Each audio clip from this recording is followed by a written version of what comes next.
Vous savez, derrière un séjour à l'hôtel qui se passe parfaitement, il n'y a pas de magie. Non, non, c'est un système hyper complexe. Et aujourd'hui, on va décortiquer ensemble cette formule secrète, celle qui transforme une chambre lambda en une expérience parfaite. On s'est tous déjà posé la question, non? Qu'est-ce qui se passe vraiment derrière la petite pancarte « Ne pas déranger » On imagine que c'est un boulot simple, mais en fait pas du tout.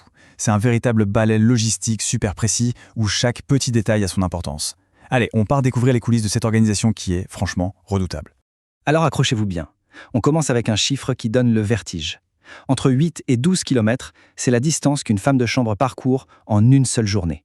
Oui, vous avez bien entendu, ce n'est pas une petite balade, c'est un vrai marathon quotidien. Et tout ça, à l'intérieur de l'hôtel. Ça change complètement la vision qu'on peut avoir de ce métier, non? C'est d'une intensité physique assez folle. Et ce kilomètre et demi supplémentaire, eh bien ça peut être la conséquence d'un tout petit oubli. Imaginez, une seule serviette qui manque sur le chariot. Ça oblige à faire un aller-retour jusqu'à la réserve. Et paf, ça peut rajouter jusqu'à 1,5 km de marche. C'est de la fatigue complètement inutile. Là, on comprend tout de suite que l'organisation, ce n'est pas juste pour faire joli. C'est une question de survie, en quelque sorte, pour préserver l'énergie de l'équipe.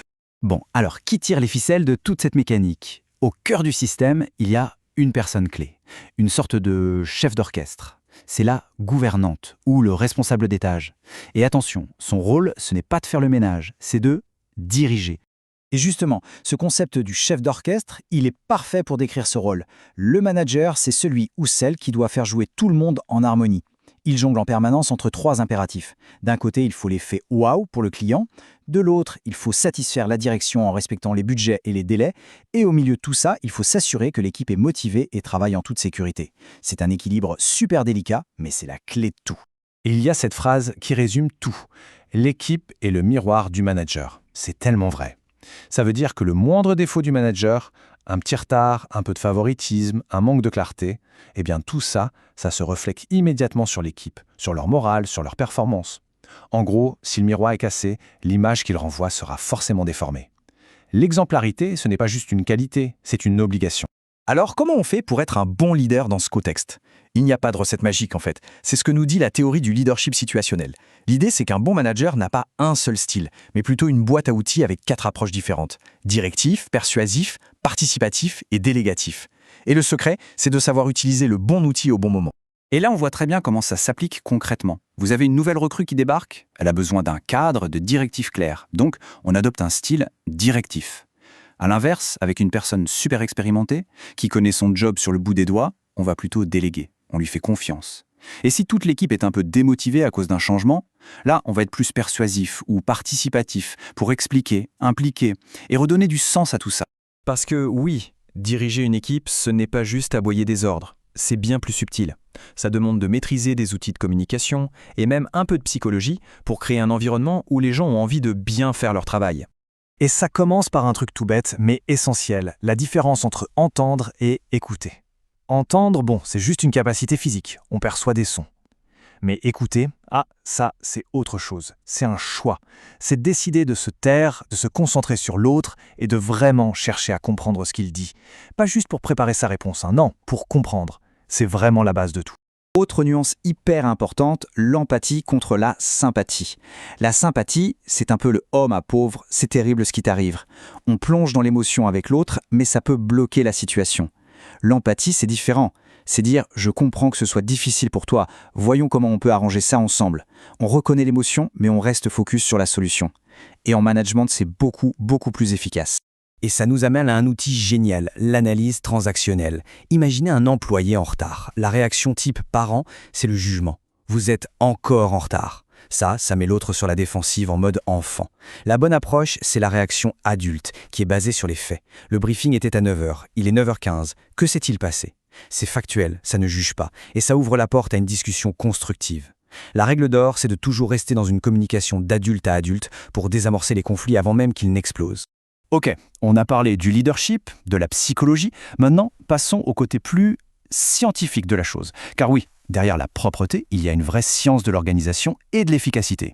Alors voilà le casse-tête de tous les jours. Comment on répartit équitablement le travail?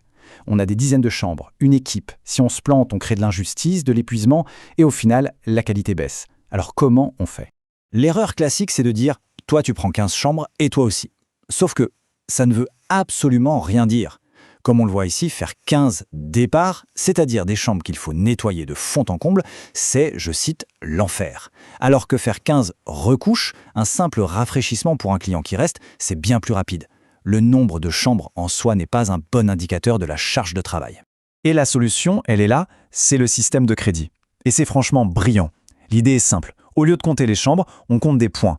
Une recouche simple, ça vaut 1 crédit. Un départ complet, ça en vaut 2. Et du coup, l'objectif n'est plus de donner 15 chambres à tout le monde, mais plutôt de donner, disons, 25 crédits de travail à chacun. Et là, oui, on a une répartition vraiment juste de la charge de travail. Mais ça ne s'arrête pas là. L'optimisation va jusque dans les déplacements. Il y a ce qu'on appelle le principe de la marche en avant. En gros, on organise sa tournée dans le couloir de manière à ne jamais revenir en arrière. On suit le plan d'étage de façon logique, chaque pas est compté. Le but, c'est d'éviter ces kilomètres inutiles dont on parlait au début. C'est bien beau toute cette performance, cette efficacité, mais ça ne doit jamais se faire au détriment des gens. La santé et la sécurité de l'équipe, c'est la base. C'est le socle sur lequel tout le reste doit être construit. Sans ça, rien ne tient. Et là encore, un chiffre qui fait froid dans le dos. Plus de 90%. C'est la part des maladies professionnelles dans ce secteur qui sont des troubles musculo-squelettiques. On parle de douleurs au dos, aux épaules, aux poignets, des problèmes qui peuvent gâcher une vie. C'est énorme. Face à ça, la prévention, ce n'est plus une option, c'est une urgence absolue. Alors, comment on fait pour se protéger? C'est une question de bons gestes. Prenons l'exemple du lit. L'erreur classique, c'est de se pencher, de faire le dos rond, et c'est là qu'on se fait mal. La bonne technique, on fait une fente, on plie les genoux, on utilise la force des jambes, pas celle du dos. C'est la règle numéro 1. Pareil pour l'aspirateur. Au lieu de pousser et de tirer en forçant sur le bras et l'épaule, non, on accompagne la machine. On marche avec elle. Le mouvement vient du corps entier, des jambes. C'est presque une danse. C'est plus fluide et surtout bien moins épuisant. Et enfin, le chariot. C'est un peu le bureau ambulant du personnel. La règle est simple, on ne le tire jamais. Tirer un chariot, ça tord le dos, ça abîme l'épaule. On le pousse toujours avec les 2 mains. Ça permet de garder le dos droit, de mieux voir où on va et de se protéger. C'est vraiment ça la philosophie.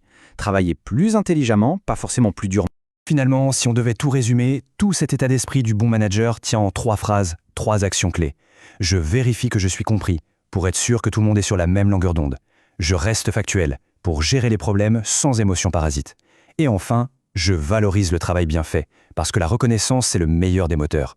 C'est simple, c'est puissant, et ça change tout. La prochaine fois qu'on poussera la porte d'une chambre d'hôtel impeccable, on y pensera peut-être différemment. On saura qu'il y a derrière tout un système, un savoir-faire et beaucoup d'efforts. Et ça amène une dernière question, un peu plus large. Autour de nous, dans notre vie de tous les jours, combien de systèmes invisibles comme celui-ci et combien d'experts méconnus travaillent dans l'ombre pour que tout fonctionne comme par magie?